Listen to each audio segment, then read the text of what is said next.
Vamos a comenzar en esta mañana con el libro de Juan, continuar, mejor dicho, en el capítulo 8, vamos a leer 11 versículos. Es un texto que es archiconocidísimo, pero no porque un texto bíblico o una porción o una historia sea conocida, no quiere decir que ya la sepamos de memoria. Hay personas que me dicen, eso ya lo he leído yo, claro, y yo, pero la palabra de Dios dice de la palabra de Dios que es insondable. ¿Sabéis lo que quiere decir insondable? Que por mucho que escarbes, siempre hay más. En nuestra prepotencia recién convertidos muchos decimos, ¿de qué ha predicado hoy el predicador? Ha predicado de la mujer adulta. Eso ya me lo sé yo. Sí, que cuando Jesús le dice al final, vete y no peques más. La palabra de Dios nunca se sabe. La palabra de Dios no es un libro escrito por un escritor normal y corriente. Es un libro escrito por el mismo Dios. Por lo tanto, te pueden contar una historia 1000 veces. Ahora mismo digo, Juan 3:16. Y todo empezáis. Porque de tal manera amó. El hecho de saberse las cosas de memoria no quiere decir nada. Porque 300.000 veces que digas ese texto bíblico, una cosa es la letra y otra cosa es el espíritu de la letra. Y la palabra de Dios va impregnada de Espíritu Santo. La palabra es viva, es eficaz. Y siempre que se predique, donde sea, cuando sea y de la forma que sea, siempre hace efecto. Hay gente que le tiene miedo a los cambios. Yo soy uno de ellos. Pero la vida, ¿verdad?, que nos plantea cambios. Bueno, no sé, no voy a empezar por mí. Ahora, por ejemplo, mi hija Elena va a tener un cambio. Se va de Cartagena a vivir a Barcelona. Eso es un cambio, ¿verdad? Es un cambio. Perdemos a un ser querido y ya la vida, ¿verdad? Eso es otro cambio. Hay cambios para bien, cambios que también son para bien, porque todas las cosas al final a los cristianos nos ayudan para bien. Cuando me empezó la merma en mi ojo, todo me cambió. Yo ya no puedo utilizar Biblia, tengo que utilizar ordenador y ya no puedo utilizar Times New Roman 12, que es la que utilizáis, sino 20 o 18. Eso ha producido un cambio en mi vida. Y a los cambios les tenemos mucho pánico. Le tenemos miedo, hay cambios en nuestras vidas, todos tenemos nuestros temores a los cambios. Te sacan algo hoy, que me va a pasar y te haces ya las conjeturas. Y al final no nos vamos a morir de lo que pensamos, sino de lo que Dios quiera, cuando nos llegue el día y cuando nos llegue la hora. Y yo sí ahí un poco temeroso. Pero menos mal que tenemos un Cristo que no cambia, que dice la Biblia que es inmutable, que Él es el mismo ayer, hoy y por los siglos. Por lo tanto, el consejo que le doy a Domingo, en primer lugar y después a la Iglesia, no le tengamos miedo a los cambios, porque Jesús es el mismo. Ayer, hoy y por todos los siglos. Y hoy vamos a arrancar con la historia de una mujer que, como cualquiera de nosotros, tenía una dificultad, un problema, y Cristo, pues lógicamente lo resuelve de forma magistral. ¿Dónde nos quedamos la última vez? Nos quedamos en la última vez que Jesús en el templo, sin ningún tipo de temor, Él hablaba que era el Cristo, que era el Mesías, que era el ungido, y la gente como siempre dividida. Los escribas y fariseos, ¿será este el Cristo? ¿Pero cómo puede ser el Cristo de Nazaret si eso es un pueblo que todo el mundo... Imposible. ¿Hijo de quién? Del carpintero. ¿Qué va? Es que el Mesías va a venir de ahí. Y disputaban. Algunos creían en Él por los milagros, otros dejaban de creer en Él. Y había tanta disputa que ahora vamos a ver, cuando terminemos de leer los 11 versículos, cómo termina el capítulo 7. Pero ahora dejamos con el capítulo 8. Comienza. Capítulo 8, versículo 1. Y Jesús se fue al monte de los olivos, y por la mañana volvió al templo, y todo el pueblo vino a él. Y sentado él les enseñaba. Entonces los escribas y los fariseos le trajeron una mujer sorprendida en adulterio. Y poniéndola en medio le dijeron, Maestro, esta mujer ha sido sorprendida en el acto mismo de adulterio. Y en la ley, voy a intentar entonar como entonaría un fariseo. Y en la ley dice, o en la ley nos mandó Moisés apedrear a tales mujeres. Tú pues, ¿qué dices? Mas esto decían tentándole para poder acusarle. Pero Jesús, inclinado hacia el suelo, escribía en tierra con el dedo. Y como insistieran en preguntarle, se enderezó y les dijo, el que de vosotros esté sin pecado, sea el primero en arrojar la piedra contra ella. Esta frase no la sabemos de memoria, que sí. Hasta gente no cristiana dísela y lo sabe. Sí, el que esté libre de pecado que tire la primera piedra. Ya se ha convertido hasta una frase popular, extrabíblica, pero está en la palabra de Dios. Termino en el 8. E inclinándose de nuevo hacia el suelo, siguió Siguió escribiendo en tierra. Pero ellos, al oír esto, acusados por su conciencia, salían uno a uno, comenzando desde los más viejos hasta los postreros, los más jóvenes. Y quedó solo Jesús y la mujer que estaba en medio. Enderezándose Jesús, anda que se levantó pocas veces, enderezándose Jesús, y no viendo a nadie, sino a la mujer, le dijo: mujer, ¿dónde están los que te acusaban? ¿Ninguno te condenó? Ella dijo: ninguno, Señor. Entonces Jesús le dijo: ni yo te condeno. Vete y no peques más. Es un texto que lo habremos leído hasta la saciedad. Y bueno, y como ya lo sabemos, pues pensamos que ya le hemos hecho una exégesis perfecta al texto, pero como digo, la palabra nunca tiene fin. En el último versículo del capítulo anterior, del 7:53, si tenéis la Biblia abierta, pues en el último versículo dice: cada uno se fue a su casa. ¿Por qué cada uno se fue a su casa? Antes de lo de la mujer adúltera, cada uno se fue a su casa. ¿Por qué se fue cada uno a su casa?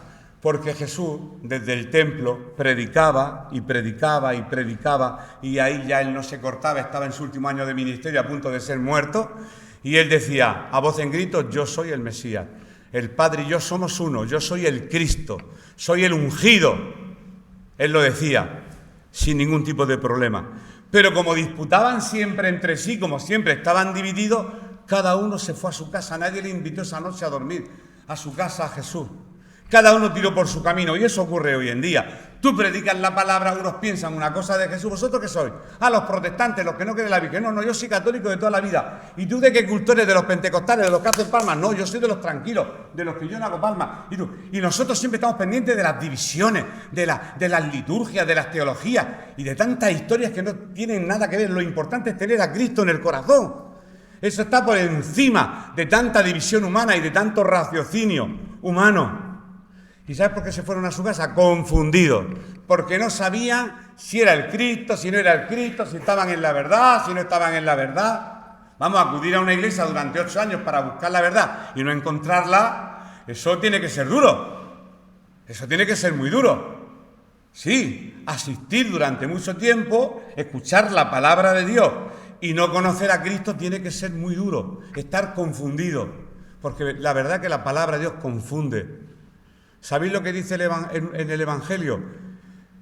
A los discípulos lo acusaban de trastornadores. Estos son los que trastornan el mundo. Y te tienes que convertir, hermano y hermana, en un trastornador del mundo. No en un religioso, en un trastornador. Tienes que trastornar las mentes. La gente se tiene que trastornar. Tiene que decir: ¿cómo? Tienes que trastornarlo. Si la gente no se trastorna, no le va a cambiar el chip nunca. Y nunca se van a convertir a Cristo. Tienen que quitar el chip y meter lo que dice Cristo, no lo que me han enseñado mi familia, mi cultura, mi forma de pensar, sino lo que dice su palabra. Porque la palabra es la única que tiene poder para cambiar las mentes y los corazones. Sé que eso es antirrazón, pero es que la palabra del Señor, repito, intentamos razonarla. Y la palabra de Dios más que razonarla hay que vivirla. Como empecemos a razonar la palabra... ¿Y esto cómo fue? Y entonces, ¿realmente los gigantes eran gigantes? Y de verdad Matusalén vivió 969 y a Jonás, que fue un pulpo, un cachalote, una ballena, quien se lo tragó. Como nos perdamos en esas tonterías, no vamos a conocer a Cristo jamás en la vida. La vida cristiana hay que vivirla, vivirla, vivirla. ¿Y cómo se vive la vida cristiana? Pues leyendo la palabra y obedeciendo. Ama a tu enemigo. ¿Que ame a mi enemigo? Lo dice la palabra, hay que hacerlo. Dale al que no tiene. ¿Cómo? Me quedo sin nada. Lo dice la palabra. Hay que vivirla, vivirla. Si viviéramos solamente un 1% de lo que hemos escuchado desde que nos convertimos hasta ahora, 30, 40, 50, me da exactamente igual los años que estemos en el Señor. Con el 1% nuestra vida estaría pletórica. Estaríamos dando saltos. ¡Gloria a tu nombre, Padre! Estaríamos llenos del poder y de la presencia del Espíritu Santo. Porque la palabra cambia, la palabra transforma, la palabra entusiasma, la palabra da vida. Seguimos. Cada uno se fue a su casa. Era el último versículo, ¿verdad? Ahí me quedé. El sentido de este texto, aunque ya lo he explicado, como se entiende y como lo entienden los exégetas, porque yo, claro, cuando preparo la palabra también lleno mi mesa con algún libro que otro, aunque ahora lo tengo todo en internet. El comentario de el comentario, al final son comentarios de seres humanos. Pero bueno, está bien, los comentarios no están mal. Pues se entiende que Jesús confundió a sus oponentes con lo que él decía en el templo. Si era el Cristo, este es el Cristo, no es el Cristo, y cada uno se fue a su casa. Mirad, el profeta Ageo, vamos a leer en Ageo, en el capítulo 2, versículos del 6 al 9, es un profeta menor, ya llegaremos a él, en el año, si estamos vivos, 2028, llegaremos a Ageo.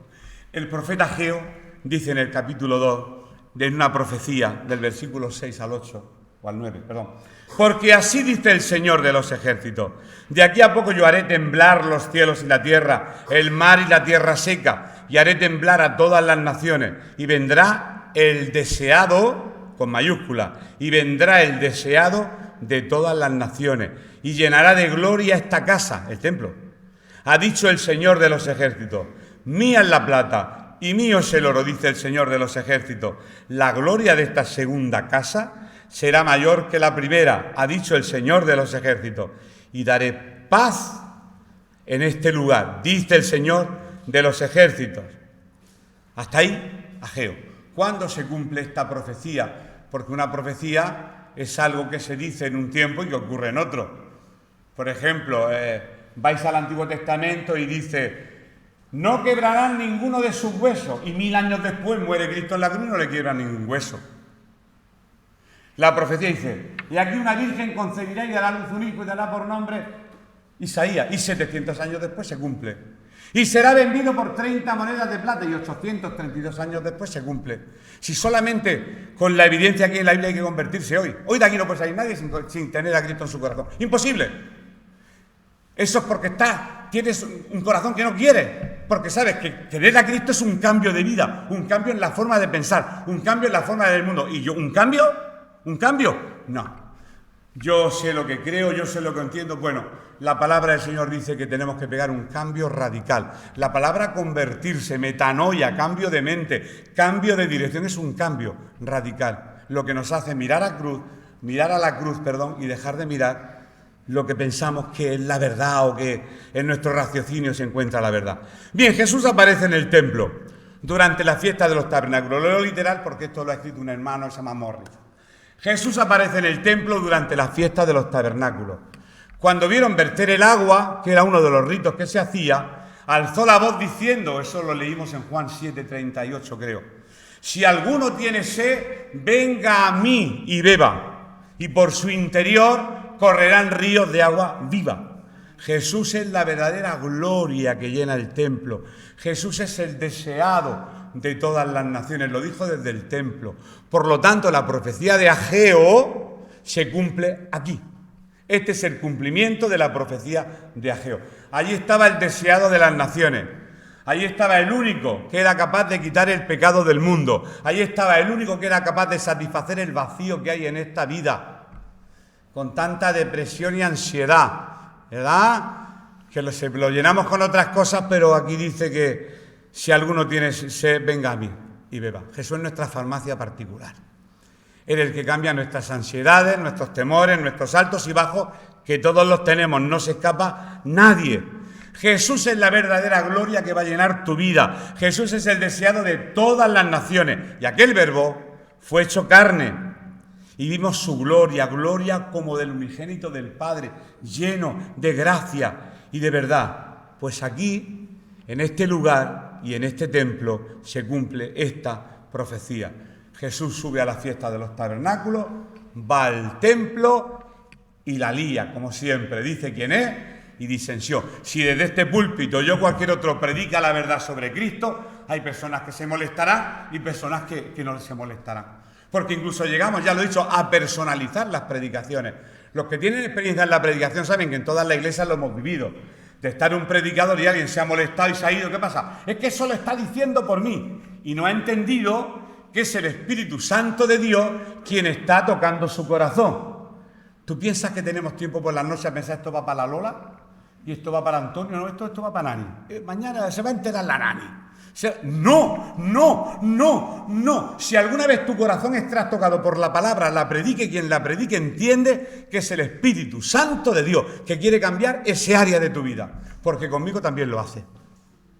Aquí no venimos a atacarnos los unos a los otros, sino para exponer la palabra de Dios.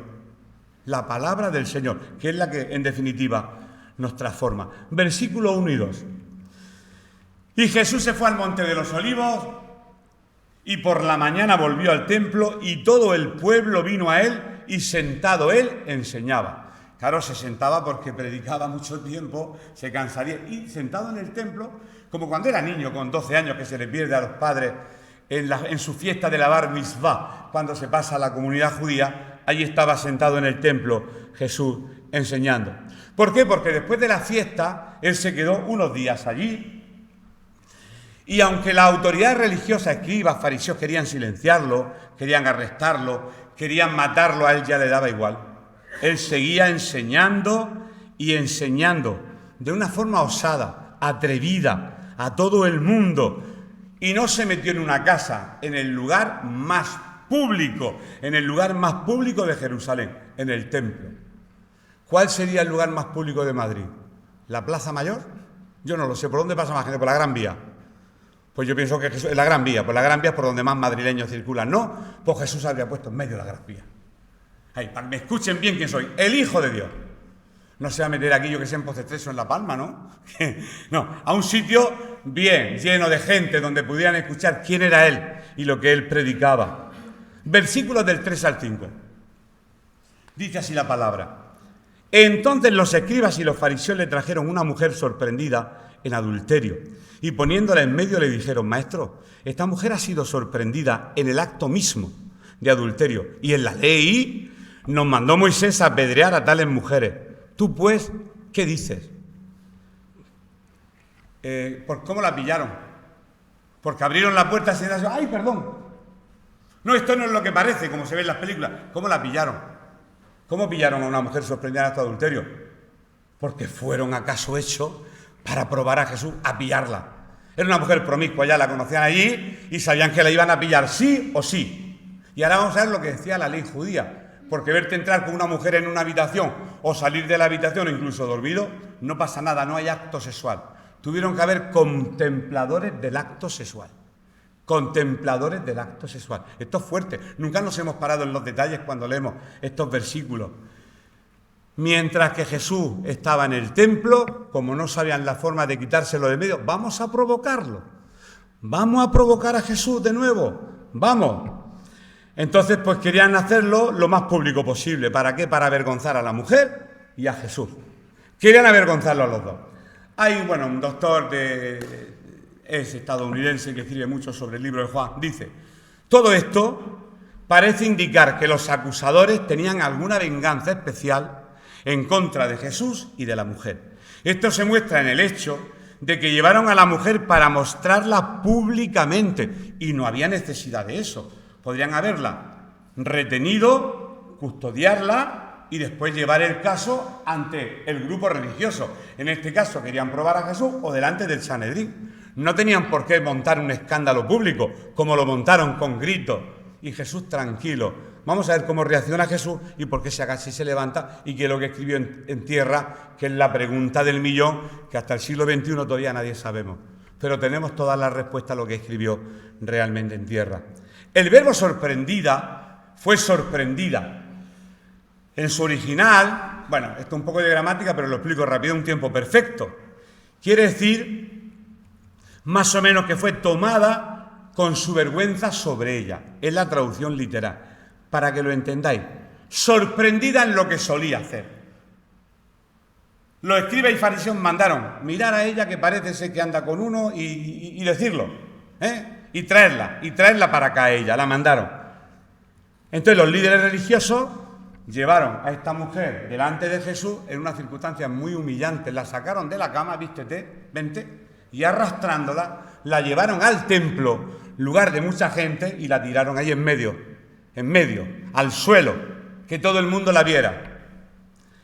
era retenida en contra de su voluntad. Ella, como iba a querer que públicamente dijeran, tú eres una adúltera.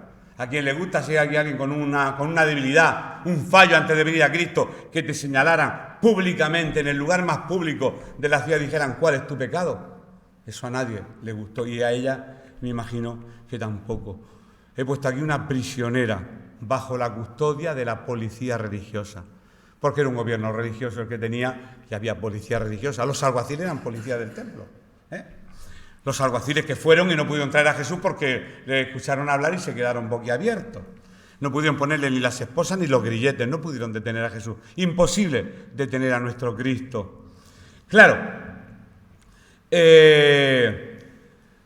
la atraparon. ¿Cómo? Pues involucrada con un hombre que no era su esposo. Porque si es antes del matrimonio es fornicación, en el matrimonio una persona que tiene relaciones distintas con su cónyuge es adulterio. Son nombres, definiciones, para definir este tipo de falta, este tipo de pecado. En el mismo acto de adulterio. Pero sin embargo, y desde aquí se ha predicado muchas veces, el hombre culpable no fue llevado. Trajeron solo a la mujer y al hombre le dijeron, anda, vete, porque lo conocían. A lo mejor eran de ellos mismos, eran del mismo grupo, lo conocían. Sabían que era el Pepe, el Antonio, el Luis, sabían quién era. Pero había que traer a la mujer para humillarla y para poner a Cristo en un compromiso. Y ahora vamos a ver en qué compromiso meten a Jesucristo. Bueno, decir esto que tengo aquí anotado, en todo adulterio tiene que haber un hombre y una mujer, porque si no, no podemos ponerle ese nombre. ¿Qué significa esto? Pues que también había espías. Habían sido enviados para presenciar este romance sexual y cuidadosamente observaron todos los detalles de este acto, disculpad por la esa, como una película porno. Fueron a ver el acto sexual mismo, con detalle. Si no, ¿cómo saben que estaba adulterando? ¿Cómo saben que realmente estaba adulterando? En términos legales, viendo la legislación judía de aquella época, hacían falta pruebas muy contundentes para este tipo de falta o de crímenes, como le decían ellos. Tenía que haber 2 testigos y tenía que concordar perfectamente las 2 declaraciones de los testigos. Las 2 declaraciones tenían que concordar, por lo tanto, vieron lo mismo, contaron lo mismo, pues ya tenían un motivo. Pero el motivo era para cumplir la ley de Moisés. No, el motivo era pillar a Jesús, pillar a Jesús. El motivo era siempre pillar a Jesús. No le importaba ni la mujer, ni el hombre, ni le importaba qué podían hacer contra Jesús. Tenían que ver, como he dicho aquí, que el acto sexual se llevara a cabo. Esto es lo que decía la ley judía, la he sacado de la Mishnah. No era suficiente con ver a la pareja saliendo de la misma habitación juntos, ni siquiera con verlos acostados en la misma cama. Había que ver con toda claridad de detalles lo que estaban haciendo. Esto suena un poco, ¿verdad? Así un poco como fuerte. 2 espías para pillarla.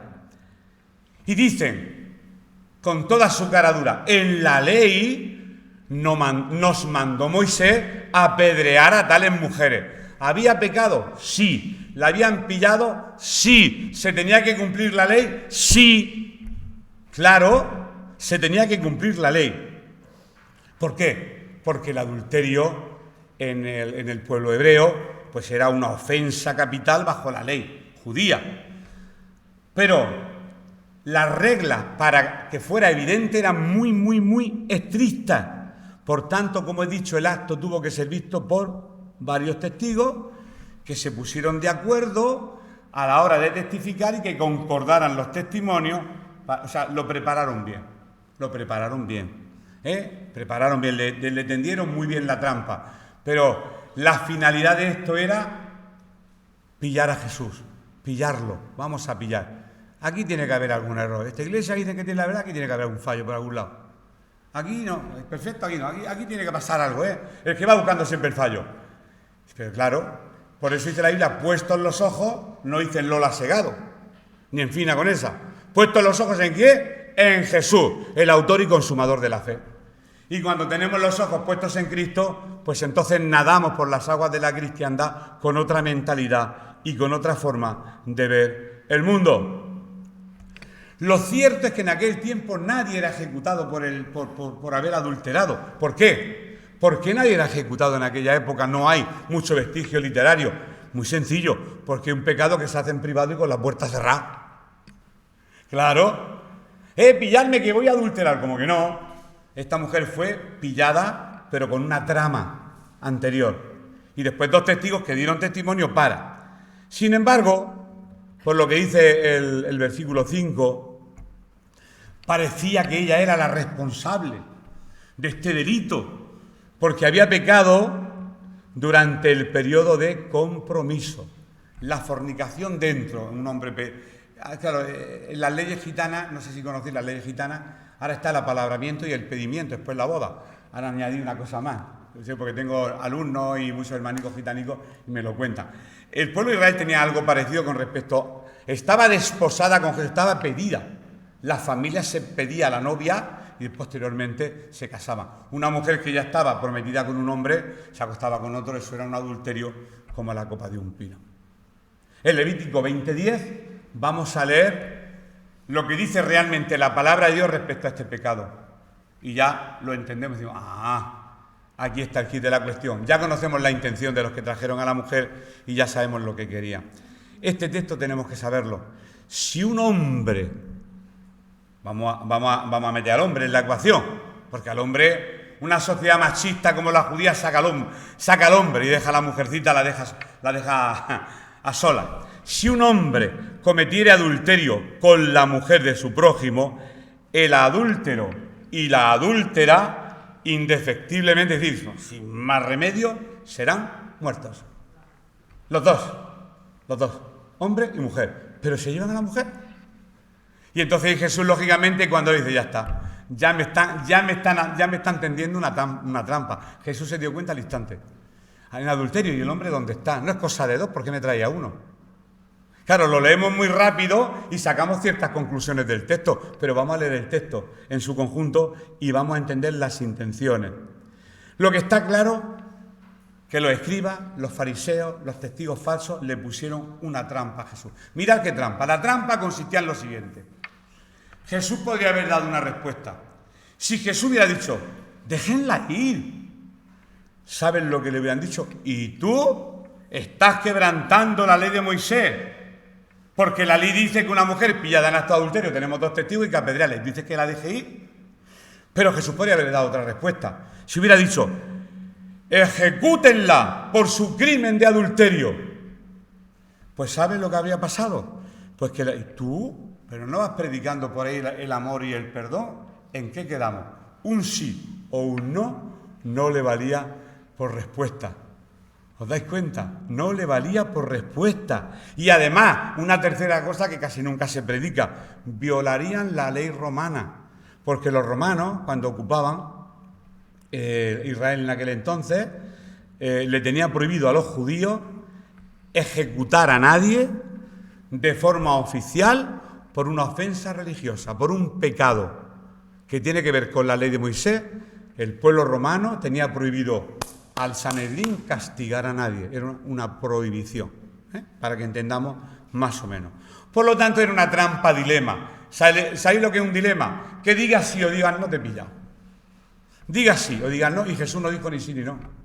Jesús siempre respondía, como en Mateo, que no lo vamos a leer, cuando le presenta, oye, tus discípulos no dan el tributo al César. ¿Hay que darle tributo al César? Si Jesús hubiera dicho, pues claro, seguro que le habrían dicho alguna respuesta. Pues no lo dan. No hay que darlo. Y tú no honras a César y tú estás hablando que hay que honrar a las autoridades. ¿Qué dijo Jesús? Vete al mar de Galilea, pesca un pez, allí te encontrarás unas monedas y con esas monedas paga. Y oye, y enséñame una moneda, saca una moneda de 1 euro.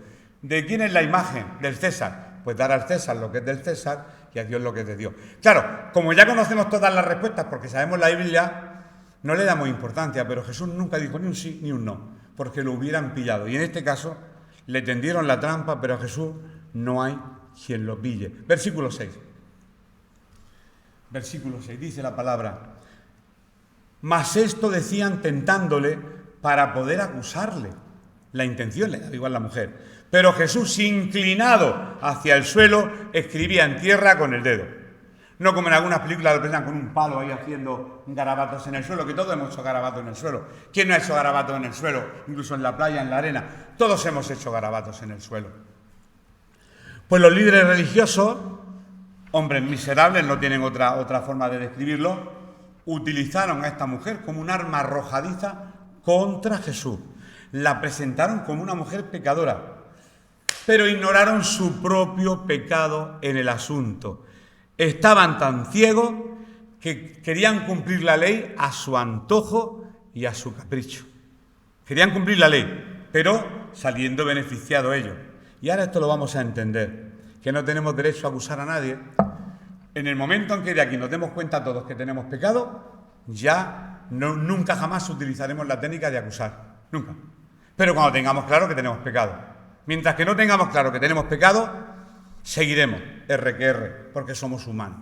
Y eso es muy humano, pero bueno, estamos en la lucha porque somos cristianos. La justicia a estos señores no les interesaba en lo más absoluto, porque estaba claro que habían arreglado, que habían apañado cuidadosamente dos cosas: el adulterio y el posterior arresto. Eso estaba amañado. Eso estaba amañado, y después cuando Jesús les responde de esa manera, ellos ya se quedan a cuadro, ya no saben ni qué responder. Ellos decían: esta mujer ha sido sorprendida en el acto mismo, o sea, en el acto mismo, en el acto mismo, lo dice la palabra, de adulterio. Sin embargo, como he dicho, pues eso, lo que ya sabemos, no quiero repetir lo que he dicho 1000 veces, si no nos tiraríamos toda la mañana. No llevaron al hombre culpable delante de Jesús. Así que sigo hacia adelante. Y otra cosa, no veían a la mujer como una persona, sino como una cosa, como un objeto. ¿Os suena la cosificación de la mujer a lo largo de la historia? La explicación que se da cuando se estudia teología sistemática es que en el pecado del Edén al hombre le dijo: pues eso, la tierra ya no va a brotar, ahora tienes que labrarle. Y a la mujer, dará salud con dolor de tus preñeces y el hombre te sojuzgará. Y ahí tenemos sociedades en la India, en tal sitio están las niñas esos pecados contra el sexo opuesto, las reivindicaciones y todos esos problemas sociales. Los más eruditos en teología dicen que vienen de ahí, pero ese tema precisamente no es el que yo quiero tocar. Literalmente no estaban interesados en cumplir la ley. La ley les importaba un bledo. Querían pescar a Jesús, llevarlo y matarlo, pero todavía no había llegado la hora. Hemos leído que Jesús, inclinado hacia el suelo, escribía en tierra con el dedo. ¿Qué escribía? La pregunta del millón. Podéis ir a 300.000 iglesias evangélicas, 200.000 católicas. Podéis ir donde queráis. No hay respuesta, hay 9 respuestas. Rápidamente os voy a decir lo que piensan los distintos grupos y así lo sabemos. ¿Bien? Después tú puedes tener tu opinión personal, que yo la respetaré, lógicamente, porque yo no lo sé todo. En vez de dar una respuesta verbal, Jesús, ¿qué hace? Se inclina. Eso es como que falta de educación. Te hemos traído aquí a una mujer, te estamos diciendo que la acabamos de pillar y que la ley, y tú te inclinas. Jesús se inclina y se pone a escribir en tierra. Parece como un desprecio, ¿verdad? Parece como, no sé. Aquí dice que escribía con el dedo, inclinado hacia el suelo, indica humildad. Jesús era humilde. Inclinado indica humildad. Jesús no reaccionó ni con ira ni con indignación inmediata, porque yo le habría dicho: hipócrita, religiosos de peseta, ¿qué estáis haciendo? ¿Es que vosotros sois más santos que esta mujer o qué? Como habría respondido Domingo Sánchez, pero respondió Jesús. Jesús Aben Pandera, hijo de María y de José, respondió él, el Hijo de Dios. ¿Y él cómo respondió? Inclinándose, en un acto de humildad. Ni ira ni indignación. Hizo una pausa, un Kit Kat en el asunto, hizo una pausa y se inclinó hacia el suelo. Inclinado hacia el suelo es una postura baja, identificándose con la humillación de la mujer. Me identifico contigo y me voy a poner a tu altura, porque a ella la tiraron de rodillas y él se inclinó a la altura de la mujer. Jesús el humilde, Jesús el que se rebajó para buscarte a ti y para buscarme a mí. Se rebajó a la altura de nuestro pecado. Fue hecho pecado por cada uno de nosotros en la cruz. Y parece que el Padre apartó de él el rostro. Por eso dijo, Eli, Eli, lama sabactani. Dios mío, ¿por qué me has desamparado? Porque en ese momento tenía sobre su espalda el peso de la humanidad entera. Pasada, presente y futura, la que tiene que venir. Ese era el dolor que tenía Cristo en la cruz del Calvario. Y aquí empieza a mostrar que realmente él era Dios y le importaba esa mujer. No que no fuera pecado, después le dijo no peques más. Eso lo terminaremos ahí. Jesús hizo todo lo posible por identificarse con, interesarse por y aliviar la vergüenza de esa mujer. Eso fue lo que hizo Jesús. Mira, esta historia ilustra este gran problema. ¿Cómo puede Dios mostrar amor y gracia al pecador, a ti y a mí, sin ser injusto y sin violar su propia ley? Lo repito. ¿Cómo Dios puede ser bueno con una mujer que ha violado la ley que él mismo ha dictado? Parece una incongruencia. O sea, yo voy a perdonar y a rebajarme a la altura de una persona que ha violado una ley que yo he dictado porque soy Dios. Ahí está el amor de Dios. Ahí es donde hemos tropezado con el amor de Dios. Lo hace identificándose con el pecador en su baja condición. Y escribir con el dedo en tierra significa pues que Jesús podía escribir. No hay ningún otro texto donde diga que Jesús escribía. Por ejemplo, con Pablo sí. Os escribo con grandes letras. Pero el verbo escribir en Cristo nunca está. Sabemos que Jesús sabía leer y escribir. Pero donde únicamente se le menciona que Jesús escribía es precisamente en el Evangelio de Juan. Y que escribió en la presencia de la mujer y de los acusadores. Lo que Jesús escribió, esto yo si lo escucho en una iglesia me gustaría, ¿qué escribió? ¿Qué escribió? Porque desde que me convertí siempre quise saber lo que escribió, pero seguimos con la misma ignorancia al respecto. Mira, se ha especulado muchísimo entre maestros bíblicos, predicadores, comentaristas, teólogos, pero aquí van algunas de las respuestas, ¿vale? Mira, algunos piensan que Jesús solamente hizo garabatos. ¿Sabéis por qué? Porque el verbo escribir en griego tiene dos significados. Era escribir y dibujar. Por eso algunas personas piensan que estaban garabateando, algunos piensan eso. Otros piensan que trató de ganar tiempo para darle la respuesta adecuada. No creo que Dios necesite tiempo para pensarse lo que va a decir, porque me imagino que lo tendría claro. Hombre, yo tengo mi conjetura, cada uno que tenga la suya. Algunos piensan que Jesús escribió el pasaje de la ley que condenaba a la mujer adúltera. Algunos piensan que Jesús escribió un pasaje como Éxodo 23:1, que dice, no te concertarás con el impío para ser testigo falso. Algunos piensan que Jesús escribió los nombres de los acusadores, Pepe, Antonio, Luis. Algunos piensan que Jesús escribió los pecados de los acusadores. También te puede inclinar tú, adúltera, pero tú eres un mentiroso y tú le robas a tu jefe y tú tienes una pesa, porque había mucho comercio y habían pesas que no eran pesas cabales. 1 kilo eran 1000 gramos, pero algunos cogían y metían piedrecillas pues para, lógicamente, robar de la venta. Había muchos tipos de pecado, usura, había muchos tipos de pecado y Jesús conocía el pecado de todos los hombres. Algunos piensan que Jesús siguió la práctica judicial romana y escribió la sentencia. Pero bueno, esas son opiniones que nos da igual, porque lo importante aquí es la actitud de Cristo hacia la mujer y cómo la mujer quedó libre de su pecado. Mira, la palabra griega para escribir es grafeín, de ahí viene grafo, ¿no? Bolígrafo. ¿Sabéis por qué el bolígrafo se llama bolígrafo? Porque escribe con una bola. La punta, los bolígrafos llevan una bolita. Bolígrafo. Grafía, caligrafía. Escribir recto, escribir bien. Si entendiendo el idioma podemos saber cómo hablamos y por qué hablamos y lo que decimos. Pero aquí la palabra que se utiliza no es grafeín, es catagrafeini, que quiere decir escribir un registro en contra de alguien. Pues no sabemos, con estos datos que tenemos, cada uno que se haga su conjetura. Dejamos la especulación y vamos a la parte espiritual, que es la que me interesa. Lo que sí está claro es que cuando Jesús se inclinó y escribió, actuó como si no hubiera escuchado la acusación que se había hecho contra aquella mujer.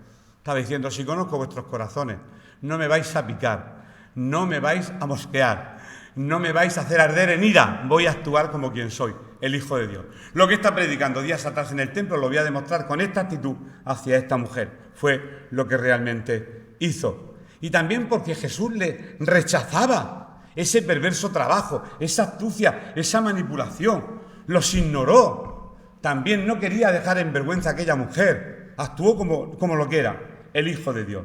Versículos 7 y 8, ya estamos llegando. 7 y 8 de la lectura de hoy. Dice así: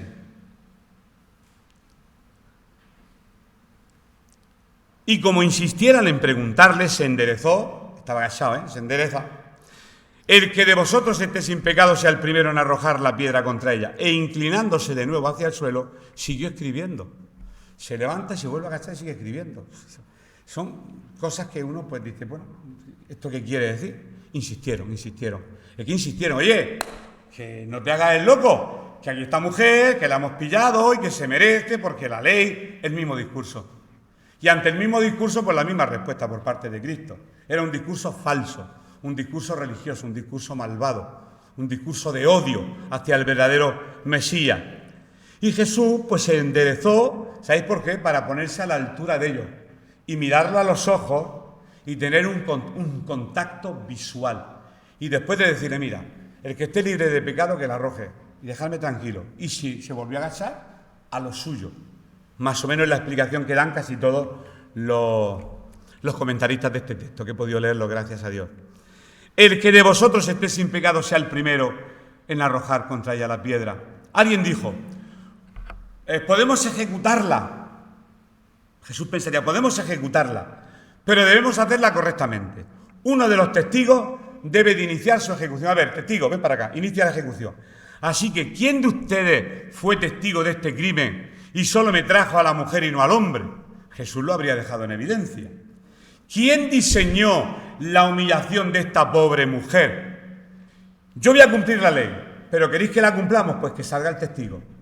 Y vamos a hacerlo como lo dice Levítico 20:10. Y vamos a hacerlo también, y me vais a decir quiénes son los que se asomaron a la ventana para ver cómo practicaban el acto sexual. Y cuando ya tengamos todos los detalles, entonces la apedreamos. Claro, ahí menos mal, ahí fueron acusados todos en su conciencia. Jesús sabía responder claramente al asunto. Sigo adelante, el que de vosotros. Mira, el deseo de cualquier ser humano, de los que estamos aquí siempre es castigar los pecados de los demás. Ese ejemplo que puse la semana pasada, y nos ha pasado a todos. Vienes un día al culto y escuchas una predicación y dices, qué pena que hoy no ha venido Manuel, porque esto le viene ni que al pelo Manuel. Esta palabra es para que no habrá venido al culto. Y siempre piensa a quién le viene bien. Si es para ti, que es para ti y es para mí. Si no ha venido alguien, pues ya Dios le hablará de otra manera. Porque estamos pendientes, sin darnos cuenta, de castigar siempre el error y el fallo del otro, ignorando nuestro propio pecado. Y esa era la actitud de ellos. Ignoraban que tenían pecado, ignoraban. Todos los que estamos aquí en esta mañana debemos de entender estas palabras de Jesús. Y deben de quitarnos para siempre y de una vez el oficio de tirar piedras contra nadie. Hoy tenemos que abandonar un oficio, tirar piedras contra nadie. No podemos tirar piedras contra nadie. Según la palabra, no podemos tirar piedras contra nadie. El rey David, no voy a contar la historia que ya conocéis, cuando Natán le confronta, ¿verdad? Y le cuenta la historia del hombre que robó la corderita, David reconoció su pecado. Ahí se reconoció pecador, y ese maravilloso Salmo 51 que escribe es de un hombre que reconoce que adultera y que mata. Un escritor de la Biblia era adúltero y asesino. Fijaros cómo Dios perdona y olvida, pero Él reconoce cuando es confrontado. Cuando seamos confrontados, no por Pepe o por Antonio, cuando seamos confrontados por el Espíritu Santo y cuando seamos confrontados por la palabra, decir, sí, Señor, he sido yo, perdóname, soy un pecador, sé propicio a mí. Esa es la actitud que Dios quiere de nosotros. Y con esa actitud de humildad se nos van a quitar las ganas de estar jugando. Cuando reconozcamos que de los pecadores, como dice Pablo, yo soy el primero. Y tú tienes que decir lo mismo que yo de tu sitio. De los pecadores de aquí, yo soy el primero. Y si todos en esta mañana decimos de los pecadores, yo soy el primero, ya dejaremos de juzgar. Y si este texto lo ponemos por práctica, considerando cada uno a los demás como superiores a él mismo. Fíjate que si Ramón considera a Lola superior a él y Lola considera a Ramón superior a ella, pues nunca vais a tener problemas, jamás, porque estáis rasados. No, yo es que llevo 38 años en el Señor, yo es que la Biblia me la sé, de Génesis a Apocalipsis me sé, la Biblia de tapa a mapa, me sé hasta los mapas de memoria, y los pesos y las medidas que vienen al final. Si tenemos que ver los pecados de otros, debemos de estar conscientes de que nosotros también hemos pecado. ¿Es cierto que había que reprender a esta mujer? Sí. ¿Es cierto que había que exponer su pecado? Sí. ¿Es cierto que había que lidiar con esa falta? Sí. En la familia de Dios tenemos que hacerlo. Y una cosa que a veces en la iglesia se nos olvida. Nos da miedo llamarnos la atención por si la gente se va. Pero es que en la familia, en mi casa, mi mujer me echa a mí el puro, yo se lo echo a ella. Elena me echa a mí el puro, yo se lo echo a ella, nos echamos el puro. Pero porque nos queremos y nos amamos y queremos seguir creciendo en amor. ¿Y por qué en la iglesia no?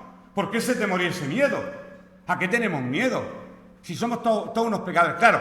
Pero la Biblia dice que el Padre, al que ama, disciplina. Nunca te puede disciplinar a alguien que no te ame. Nunca dejes que te discipline nadie que no te ame y que reconozca que realmente es un pecador. Si no, esa disciplina no vale para nada. Por eso, teniendo esta actitud de reconocer que todos somos pecadores, podemos decirnos las cosas claras, unos a otros, sin enfadarnos. Pero aquí esa no es la realidad. Empezamos, empieza a salir la carne, se empieza a desclavar de la cruz la vieja criatura y empieza a salir realmente este domingo de la barriada Virgen de la Caridad, por no decir las 600, que suena más feo.